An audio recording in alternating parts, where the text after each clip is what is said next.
You may have seen him on television, radio, social media. He's all over the place, and they carry with them a unique set of strategies and approach to financial planning and just financial awareness and acumen that is I think, hard to come by. And we're so grateful to have them part of our Tax Hive family. I want you guys to just get on your feet. If you'll get some energy in the room, you're fresh off of a break. Give it up for my friend, Rob Gill. Thank you, brother. Appreciate it. Thanks for being here. Thank you. Thank you, everybody. Thank you, Devin. Thank you, Tax Hive. And thank you, all you folks, for being here. Please grab a seat, have fun. I know your brain has been bombarded with all beautiful, good information on how to accelerate your business, your money, time, freedom. And we're gonna have a little bit of fun in this conversation. Money sometimes, well, all the time, it has a charge, and it either makes us the better or the worst version of ourselves based on how big or how little it gets, right? So for me, I come from Bayonne, New Jersey. I know you can tell by the accent, right? Bayonne, New Jersey, youngest of four. Me and the next youngest was about 8 years. My parents raising me, did the best they can. My dad worked 3 jobs, blue collar in and out. My mom was a domestic engineer and did the best job she could. And I just remember by the 20th of every month, we had no money. And every single fight in our house was about money, right? So for me, growing up, I remember I was gonna, and this is beautiful, I was either gonna be a police officer, a fireman, and have a pension plan, right? That was it, it was written. I never suspected I'd be in Utah, years later, speaking about money and money, time, freedom. So EPIC stands for Empower, Protect, Integrate, Coordinate. It does have a meaning when it comes to your money and products, right? If we look at products, we could have a bunch of different products that we buy from a bunch of different people based on a bunch of different opinions, but we really don't know how it works in our world, right? So if we're doing that, who's measuring what we're doing? Now, if anybody's here, it's because you went through a whole process with Tax Hive to get here. So you guys are eager to learn, right? That's why you're here. You spent money, you bought a package, and you're here to get better. So today, I'm not gonna get investment advice at all. My partner, John Spring, is over there. He is a fiduciary. He runs my wealth management division. My other partner, Eddie Gardner, over here, he runs our insurance division. And in the middle of wealth management and insurance is a beautiful mosaic when it comes to understanding how to partner up with an accounting firm or a tax strategist. For you good folks, we met the good folks here in Tax Hive a couple years back and cultivated a relationship. So when it comes to business acceleration, I look at us, we used to get maybe 20, 30 appointments a month. We now get 2,000 because we did what we call merge ecosystems, right? My partner, Sean Callig, he's the founder of Unblinded. He created, it's not a BNI group, but he created a model, a technology on how 2 separate people with audiences come together, no different than you're seeing right now, for the benefit of the audience, bringing both of their value adds, right? So that's how us and Tax Hive got together. We're gonna go 3 parts: profit first mindset, unified financial planning, and how to become your own bank, right? We all see videos on that, and I'm gonna dispel some of the different belief systems there, but talk about the importance of coordination and integration when it comes to your decision making, because long before you make money, your mind's gotta be right, unless you get inheritance, and if it's not right, you're gonna lose it anyway. Sudden wealth syndrome, happens all the time. So mindset first for me is Rob Gill. I wrote a book called Surviving Success. It talks about my journey of every single mistake I made with money. But each mistake took me to a next level on the mountain. The base camp increased. I was able to keep up with the oxygen after I made mistakes, right? I always bought things without really doing research. Even in the financial planning space, I would buy a boxer and promotional company, right? Thinking that because my friend had another boxer that did real well, this was gonna happen the same thing, and I was chasing that rate of return. This is 2008, 9, and 10. I am sober 1 day at a time since 1996. And thank you, yep. And for me, in 1990, I never made any money. I found myself in a bar. I wasn't gonna leave the bar. I was gonna make sure that I had a tab at the bar, and every month I'd pay the tab. That was my life when I was 25, right? I get sober, thank God, 1 day at a time. Made 12,000 in 1996, 27,000, 1997, 28,000, I'm sorry, 42,000, 98, 99, I think I made 75. That's when I met John. And then in 2000 with the internet stocks, I made 150,000. And I was like, oh my God. But every dollar I made, I put in internet stocks. Who made money in real estate, selling it and then put it in real estate, right? Or Bitcoin, whatever that frenzy was. That was me. So my career really started right around 9/11. I was in New York City. We were right around the corner from the Twin Towers. And that's when I began to learn the business of how to really put money to work. So when we talk about profit mindset first, it really comes down to paying yourself and not chasing a rate of return, right? Chasing a rate of return keeps us in the keeping up with the Jones mindset. And somebody said to me once, I don't even know who the Joneses are. And that's the avenue that I want to be in, right? So for us, it's about how do you cultivate the mindset of financial empowerment, chapter 5 and 6 of Surviving Success, and how do you put yourself in a position religiously just to save something every single month? It's going to be discipline, and as you build up that savings account, right, it has a little bit of a spiritual component to it, and that component allows you to be liquid when economic winter comes in any specific sector. That means you can buy things on discount. And what is unified financial planning? Who here, please raise your hand, has their accountant, insurance agent, trust officer, stockbroker, and estate attorney on the same page for the benefit of your finances, your thinking, and your investment decision? Raise your hand. Okay. So here's the challenge. Until you get there, there's always going to be leakage. How do you get there? One of the things we're going to talk about is how to step into that space, how to step into a fractional family office mindset. You don't have to be worth 10 or 50 million. You could have the mindset, the characteristics, and the discipline now to do it. And the third part, part of unified financial planning, which I just talked about, legal professionals, tax accountants, tax advisor, investment advisor, insurance specialist, and business consultant. Now what we do, this is a gift that you're going to get at the end. It's for free. You don't have to work with us, just so we're clear.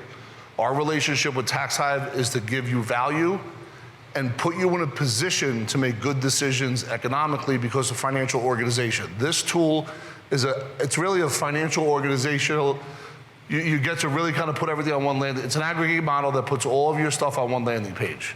So your credit card, the bank accounts for your mortgages, for your investments, you can't move on this, but it gives you where you're at any given moment. This allows for clearer decision making. It's called the Epic Wealth Builder.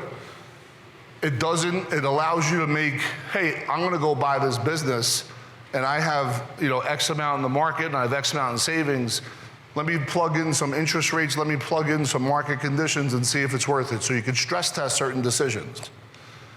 And then more importantly, or equally as important, you have the online vault for all your estate planning documents. Once again, this creates much more organization. It's encrypted, very safe. This is a Fidelity product that's been on the street since 2002. And there's not been one sorry, I'm losing my thought of that.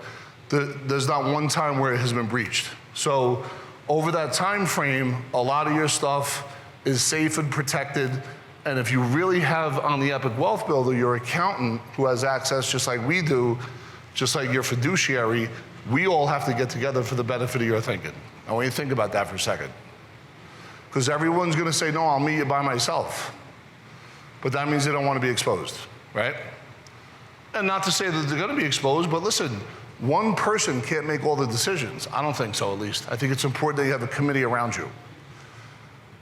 The Epic Wealth Builder is also available at the click of a button on your desktop, your cell phone, your laptop, or your iPad. You can see where you're at real time. Everything is updated every 15 minutes because it's connected to your financial institutions. And in part 3, how to become your own bank, okay?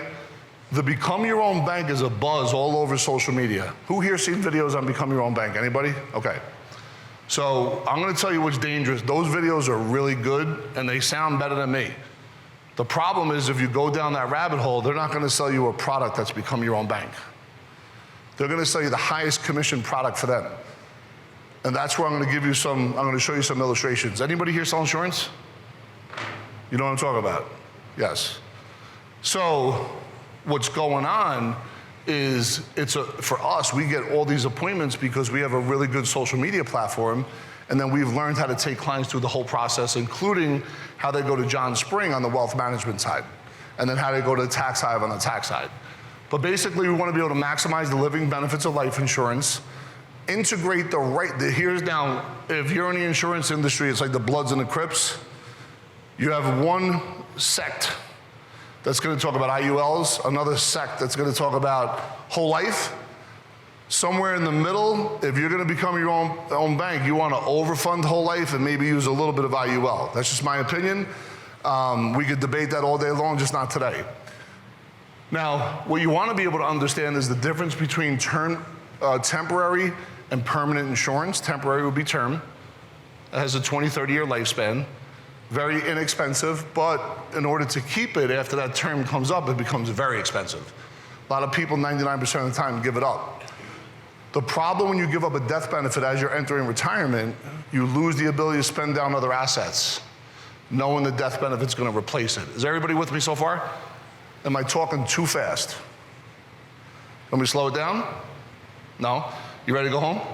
No, you're good. All right. Do what you're doing. All right, thank you. And then we have permanent insurance, which is a long-term plan. We're going to show you how to overfund it today, but also how to allow the cash to accumulate equity to go buy other businesses and finance your own debt.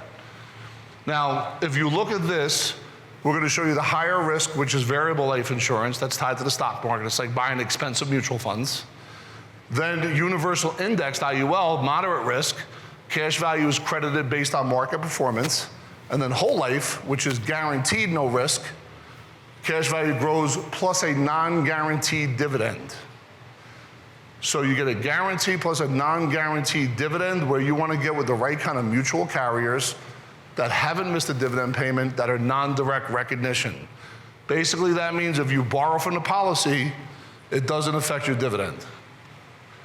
Now here's the disclaimer, at least in our opinion, not one product is good or bad, it's never one size fits all. You can combine different types of policies to reach your desired goals and objectives.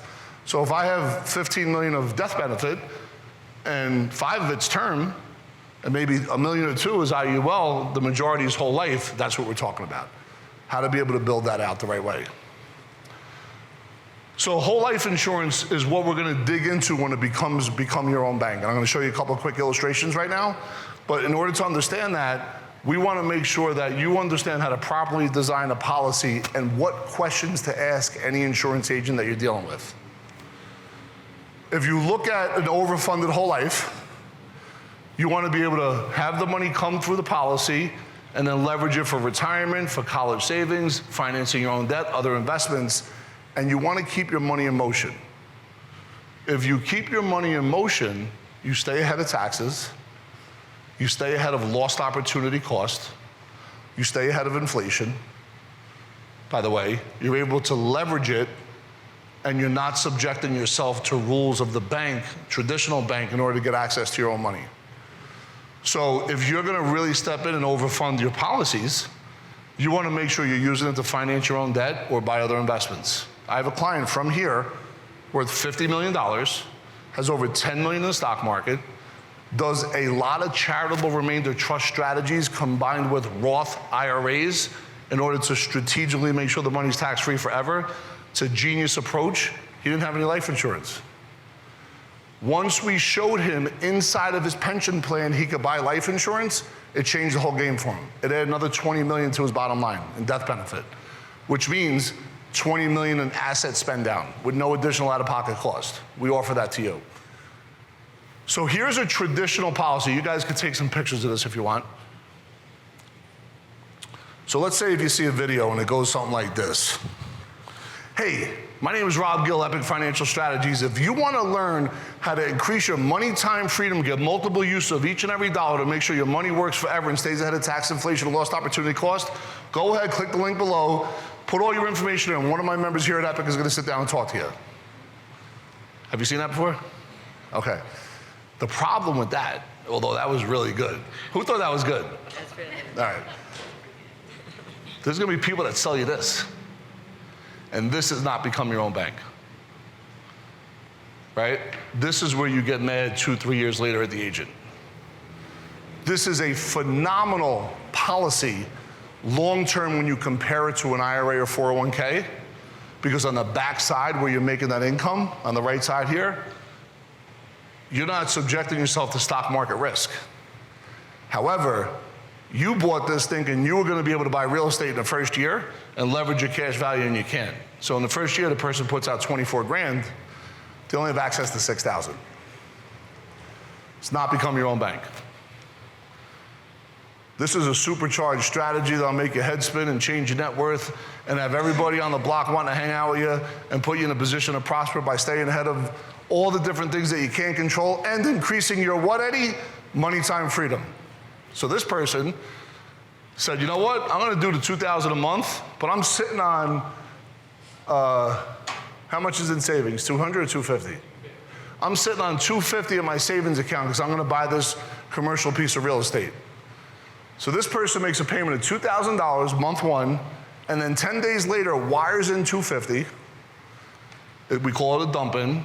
You get 90% access to that 250. You wire it back out 10 days later, 20 days later. Down payment on the property. So now what's happening in what I just described is you're getting 7 rates of return off the same dollar. Let me explain. You get the guaranteed rate of return plus dividend inside the insurance. You borrow from yourself, you go buy the real estate where you get appreciation, depreciation, cash flow, mortgage interest write-off, so we're at 6. Now you have your rent to pay back the policy, which is to become your own bank part. That's the 7 rates of return off the same dollar. Now this person could do that, not even put 250 in after the first year. By the time they get to the 3rd or 4th year, just by doing their 24,000, they could have 3 to 5 different properties. So that's how you overfund the policy. The second part is retirement.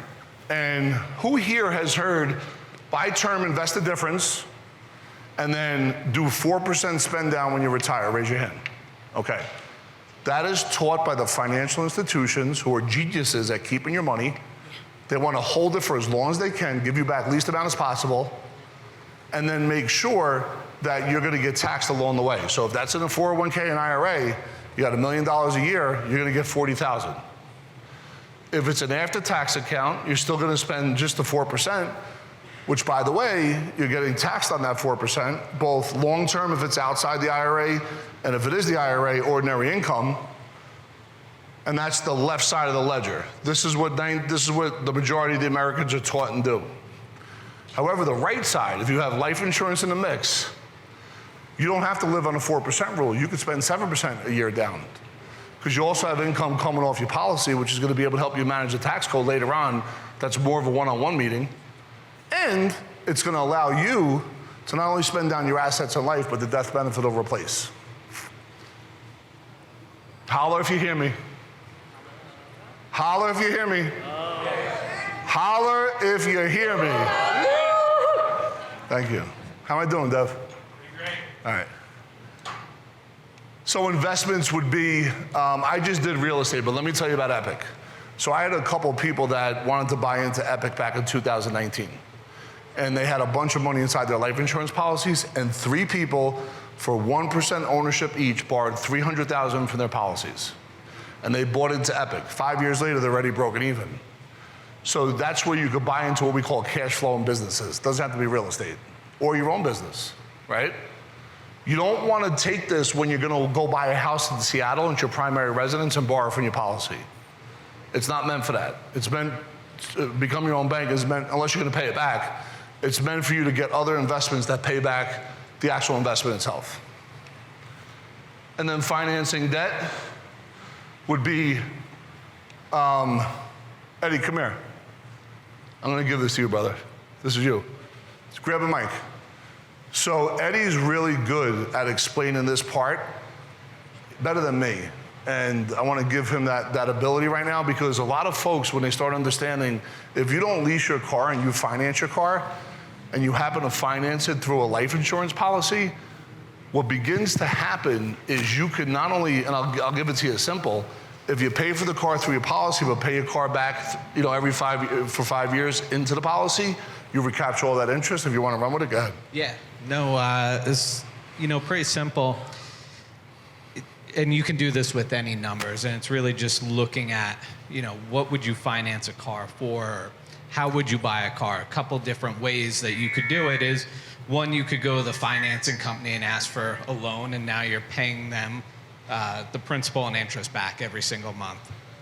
You could do it the Dave Ramsey way, which is build up cash, pay cash, and now you're gonna start building up cash again to go buy a car again in maybe another 5 years, right? Or if you use the life insurance policy and you've saved the money in there, you can finance that car from yourself, right? So when you're paying back as if you finance from the company, you're recapturing a lot of that interest and keeping that in your life. So let's say it was $20,000, $30,000, $40,000 that you used out of the policy, you're able to maintain the growth of that money. It never leaves your world, right? Whereas if you just paid cash, that money has left your world, and now you have to start that growth curve again. And if you look at any charts, right, whether it's stock market or anything that has to do with compounding growth, when does the most growth happen? At the end of that curve, when you're 20, 30 years out. Well, imagine being able to just purchase your vehicles and keep that money in your life and keep it growing the entire time. The amount of growth that you recapture in your world is phenomenal, just in this one strategy alone. Yeah, so, and if you have questions afterwards specific to finance and debt, Eddie will answer that after. But a lot of folks, when they get this, it's a real exciting thing. And then we want to talk about the living benefits of building a legacy, creating a permanent tax-free wealth management transfer vehicle. Creating generational wealth, funding a meaningful charitable foundation, and replacing your income and leaving something for your loved ones.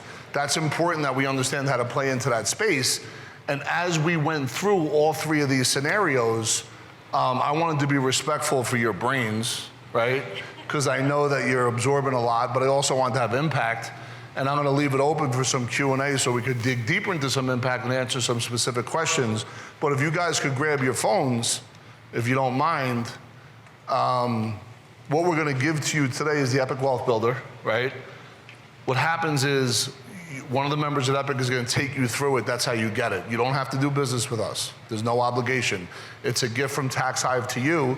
There's also going to be a cash flow analysis where we're going to look at money in, money out and say, hey, look, we just found $7,000, $10,000, $30,000 and show you some strategic moves on how to use your money in other ways than you're not thinking about. More leverage, more liquidity, and more control. It's valued at about, I don't know who came up with the valuation, but I think it's worth a lot more than $14,000. If you dive into the Epic Wealth Builder alone, it could be a 7-figure play for you when it's all said and done. Grab your phones if you don't mind. Take a picture. Not take a picture, hit the button, but fill out your information. First name, last name, cell phone, best email, specific question. The folks here are gonna sit down and talk to you, I promise, and really kind of take you through what we call our Epic success process and share anything strategically that you're looking for, or more importantly, if we see some gaps, we'll share some of the gaps that we see. If everyone used their phone so far? Has anyone not done it? I don't want to be like the school teacher. The last thing I want to be is the hall monitor. I don't want to be the hall monitor. Did you take a picture? All right. You sure? All right. So you can check us out on social media. YouTube, Rob Gill Epic Financial Strategies. Rob Gill Epic Financial Strategies. Don't forget to take that picture. We also have a new book, Surviving Success, that's out. That goes into deep detail of all the different things that I just talked about. And you can always click links on the book as well. But if John and Eddie want to come up here, do I do a Q&A, Devin, or no? Yeah. How much time? If you guys want to come up, just share a microphone. If you guys have any questions about wealth management, how to integrate, coordinate, some of the stuff that we talked about, we're here for you guys. Feel free to ask. Who has the first question? You spent a lot of money to be here. We got one over here. So I know that you stated that it's better to lease the car, but what if you're doing? No, I said I don't know if you lease or finance. Well, that's what I said. Yeah, I don't. On there, it looked like it was only finance. You said only finance? If you're gonna become your own bank, it's if you finance, not lease. Okay, I must have misunderstood that. Yeah, you flipped it. Okay. That's okay. All right. Do you sell IULs? Not yet. I'm licensed, I can tell. but I'm just not there yet. I got you. Who's next? Right back here with Andrew. Yeah, Hey, sir. my question is about my age. To get whole life insurance, it didn't look very attractive to me. What are you, like 53? I'm 58. Yeah. I'm 53. Diabetes and high blood pressure, and I just made it. One in. or two? One. I Okay. think. Do you take the needle? No, I don't take the needle, so it's two. You're in the game. You have a shot. Okay. Well, I end up with this small whole life policy, but it's not going to make me anything. You know what I mean? What I qualified for anyway, and didn't require any, doctor thing. I think if I went with anything higher, it would have been pretty pricey, and I didn't see the benefit. Yeah. Well, I appreciate you sharing that. I think that if you wanted us to do a deep dive for you, we would. Okay. Yeah, not a problem at all. Age doesn't. I'm working on someone at 68 right now. Yeah. You are? Okay. Yeah. Thank you. You know, that was my question. I have talked to somebody about the whole life, and I was very interested in looking at it, and then I thought, well, at my age, again, 63, not getting any younger, Yep. and I just felt like in order to fund it, it was going to take too long. And so, I wasn't aware that you could put the, 250,000 in it right away and start yeah. using that. Yeah. So, maybe I'll rethink that. Yeah, I think- it's very, it's very, very It's a interesting. great question. And Lydia said, time, funding. One of the things that we do with a cash flow analysis, we actually show you how to fund it. And number one. Number two, although the feeling is I'm too old or I don't know or if I don't have enough, part of the thing that we want to talk about is, crushing fear and distortion, creating dreams and breakthroughs by removing some of the self-doubts, right? We don't know if that's true until we run you through the whole system is my point. So that's what we're here to offer that. So I just actually wanted to address the chart that was up there, the one where it was, I believe the first year was 274,000. And is that what you meant by just dumping it all in as one lump? I'm pulling it up. Okay.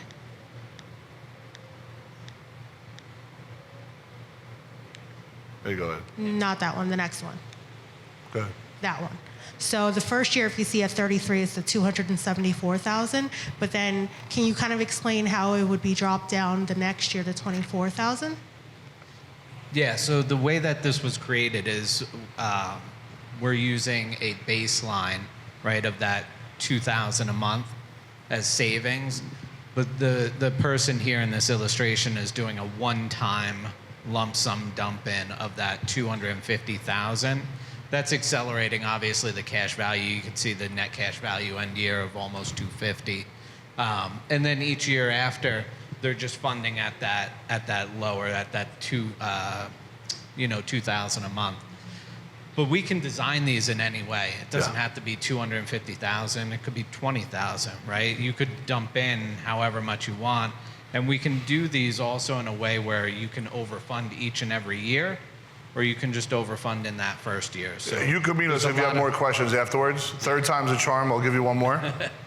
I want to save room for others. Definitely. Yep. So I was actually just going to ask, so then when we hit 53, does that mean that that's our, 20 year? So it's a 20 pay. So Yeah. 20 year? Yeah. And then is that where we just start, so there's no pay, it's. Correct. And then I see, but if you look at the net death benefit, it starts going down, right? So it goes from 2 million, it starts with 5 million, then it goes to 2 million, then it goes to 1 million, and then back up to 2 million.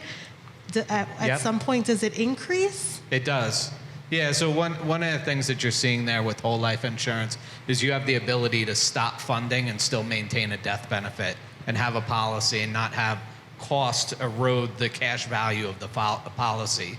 So there's a ton of different insurances out there. The one you're probably most familiar with, IULs, they have cost of insurance that increases every year, and if you're not funding it, it can erode the cash value, especially if you're not getting returns. That doesn't happen in whole life. But also notice that the dividend and the cash value is increasing during that same time, though. Even though the death benefit stepped back because we're not funding it, the dividend goes higher as well as the cash value. Good stuff. Who else we got?